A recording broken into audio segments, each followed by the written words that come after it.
안녕하십니까. 라벨라 성형외과 유튜브 채널의 조원장입니다. 이번 시간에 말씀드릴 내용은 입술 필러의 제거 방법에 대한 이야기를 좀 정리를 해보려고 하는데요. 요즘 입술 필러가 참 많이 유행을 하고 있는데 얼굴에 포인트를 줄 수 있는 아이템이라서 여성분들이 많이 좋아하고 있는 것 같아요. 얼굴이 좀 생기도 있어 보이고 또 인상도 좋아지고 하기 때문에 많이 문의를 하고 계십니다. 입술 필러가 점점 많아지고 있고 입꼬리 올리는 필러까지도 점점 수요가 많아지고 있는 것 같아요. 그런데 뭐든지 이제 과하면 안 좋죠. 과유불급. 본인의 인상에 어울리지 않게 과도한 시술을 하게 되면 이미지가 좀 안 좋아지는 그런 경우가 있습니다. 그래서 대표적인 케이스로 린제이 로한, 아주 청순했던 이미지가 입술 필러를 하고 좀 산티나 보이는 그런 이미지로 변했었죠. 녹는 히알루론산 성분의 필러를 했을 것 같아요. 파파라치한테 찍힌 사진을 보면 왼쪽 입술이 부어올랐다, 결절, 비대칭 이런 식으로 홀로 튀어나온 시술된 장면이 나와서 구글 검색을 하면 많이 나옵니다. 근데 이제 최근에 그 한국 출신의 팔씨름 왕이랑 뭐 사귄다 안 사귄다 그런 근황에 나오는 요 사진을 보니까 입술이 또 다시 정상적으로 돌아온 것 같아요.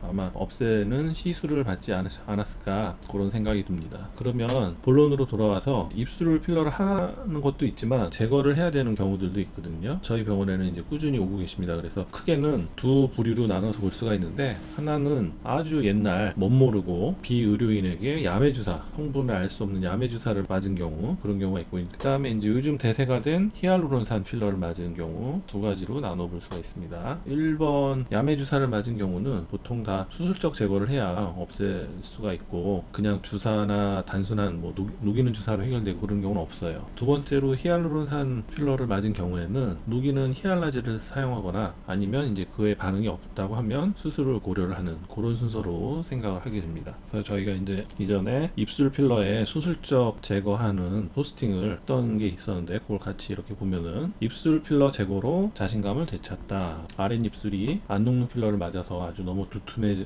보였기 때문에 디자인을 그림과 같이 이런 식으로 하고 제거를 해서 점막과 필러와 같이 제거를 해서 입술 둘레 근육층이 확인되는 위치까지 잘 방지를 해서 제거를 합니다. 제거를 해서 이제 입술 근육까지 나오게 되면 그 다음에 이제 모양을 잡아서 다시 꼬매주는, 그래서 이게 이제 꼬맨 모양이고, 요 가운데 약간 말려 들어가는 식으로 이렇게 해드려야 나중에 윗입술과 모양이 잘 맞으면서 모양이 예뻐지거든요. 그렇게 해서 이렇게 나왔던 불법 필러와 이제 제거된 조직을 같이 보여드렸었고, 이렇게 했던 분의 경과를 보면은 입술이 이렇게 됐던 분이 얄쌍하게 이렇게 되고, 입술이 좀 가벼워지셔서 되게 좋았다. 오래가는 필러는 좀 무게감이 있거든요. 수술 후 6주. 입술은 알러지가 생겨도 많이 붓지만 제거하는 수술을 하는 경우에는 훨씬 더 많이 붓습니다. 그래서 붓기에 대한 설명을 하는 게 수술 전에 제일 오랜동안 말씀드리는 거예요. 그동안은 좀 심란하시겠지만 붓기가 지나가면 아주 가볍고 얄쌍한 입술을 얻을 수 있기 때문에 그런 건 좀 이해를 해주시면 되겠고, 점점 더 예뻐진 모양을 보여주고 있습니다. 흉터는 안쪽으로 하는 거라서 겉으로 초반에 이제 입을 많이 벌리거나 그런 거 하지 않으면 잘 흉터도 보이지 않는 그런 수술이다. 수술적 제거에 대해서는 이렇게 포스팅이 몇 번 있었고요.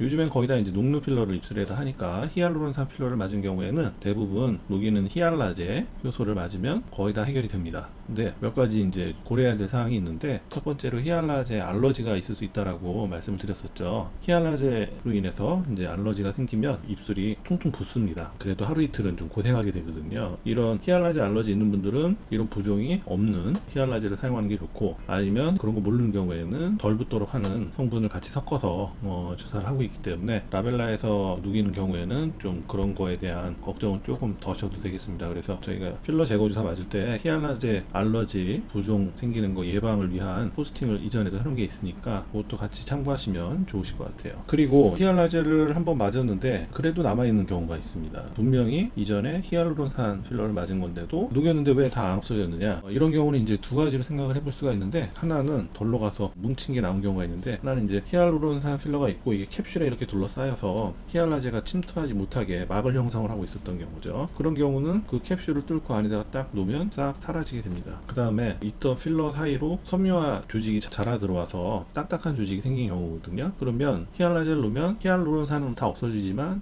섬유화된 조직은 남아있게 되는 그런 상황이 생깁니다. 두 번째 경우는 좀 복잡하게 되는데, 한 가지는 그런 섬유화된 조직을 풀어주는 주사가 있습니다. 이제 안녹는 필러 썼을 때도 사용하는 주사인데, 그 주사를 쓰면 섬유화 조직을 풀어줘서 좀 말랑말랑해지고 사이즈가 줄고 그렇게 되는데, 한 번에 다 해결되는 게 아니고 몇 차례 시행을 할 수 있다. 요걸 좀 이해를 해주셔야 되고, 그렇지 않고 이제 한 번에 해결을 원하신다 그러면은 아까 첫 번에 보여드린 수술적 제거 방법을 활용을 하게 되는데, 안 녹는 필러로 이렇게 쭉 깔려 있는 경우는 안쪽으로 해서 절개선이 컸지만, 이렇게 녹는 필러를 썼다가 뭉쳐서 남아 있는 경우는 그 부위만 살짝 부분 절개를 하면 되거든요. 그래서 안 녹았다 하더라도 너무 걱정하지 마시고, 부분 절개로도 해결이 되고 흉터도 안쪽으로 들어가서 잘 안 보이고, 충분히 다 잘 해결할 수 있다. 이렇게 알고 계셨으면 좋겠습니다. 그러면 오늘 이제 안 녹는 필러 했을 때, 녹는 필러 했을 때, 녹는 필러에서 녹아지는 경우, 안 녹아지는 경우, 안 녹아지는 경우에서 어떠한 상황이 있었는지, 이런 거에 대해서 이제 간단하게 설명을 드린 것 같습니다. 이상으로 입술 필러 제거에 대해서 방법 위주로 알아보는 시간을 가졌고, 입술 필러 제거에 관심 있는 분들에게 도움이 되는 정보였으면 좋겠습니다. 저는 여기서 물러가고 다음